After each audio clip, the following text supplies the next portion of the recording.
मुनिराजों को नमोस्तु, माता जी को बंदामी, चुल्लक जी को इच्छा में।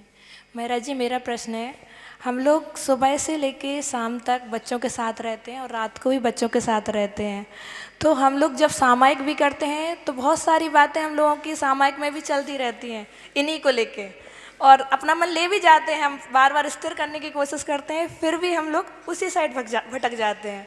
तो हम लोग अपनी संलेखना के टाइम किस तरीके से अपने क्या प्रयत्न करें कि हम लोग अपने मन को अपनी ओर मोड़ सकें? एक बार गुरुदेव ने इस संदर्भ में बहुत अच्छी बात की थी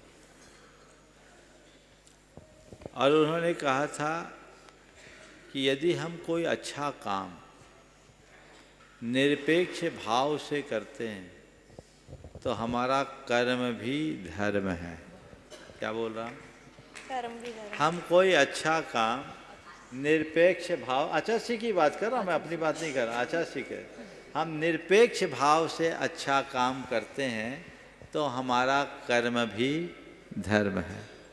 और उन्होंने एक संदर्भ में और बात कही कि विचार करना और विचारों का आना, इसमें बड़ा अंतर है। हम जिनके बीच रहेंगे वो विचार तो दिन भर आएंगे,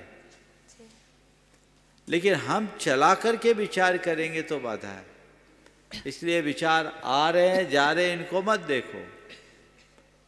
हमारे यहाँ ध्यान की परिभाषा करते हुए द्रव्य संग्रह में बहुत मौलिक बात लिखी, जम किंचित चिंतन तो निरीह वित्ति हवे जदा शाहु लद्धु ने यत्तम तदाहुतम निश्चयम झानम। अगर साधु निष्प्रह वृत्ति होकर कुछ भी सोच ले, जम किंचित चिंतन तो निरीह वृत्ति हवे जदा साधु, साधु यदि निरीह वृत्ति होकर जो कुछ भी चिंतन में ले, एकाग्रता को प्राप्त कर लेने पर वही उसका निश्चय ध्यान है। समझ गए? जी महाराज। तो आप लोग जो काम कर रही हैं कोई तनख्वाह तो नहीं ले रही? नहीं आचार्य। निरीह वृत्ति से काम कर रही है। जी महाराज। तो अब निरीह वृत्ति से काम कर रही, इतने सारे बच्चियों को पढ़ा लिखा कर आगे बढ़ा रही, इनका पालन पोषण कर रही हैं, थोड़ी बहुत झलक आती है तो इसे भी अपना धर्म मान लो, मन में संकल्प मत आने दो और गुरुदेव के उस वाक्य को सदैव याद रखो, निरपेक्ष भाव से किया गया कर्म भी धर्म है। धर्म है। नमोस्तु महाराज जी।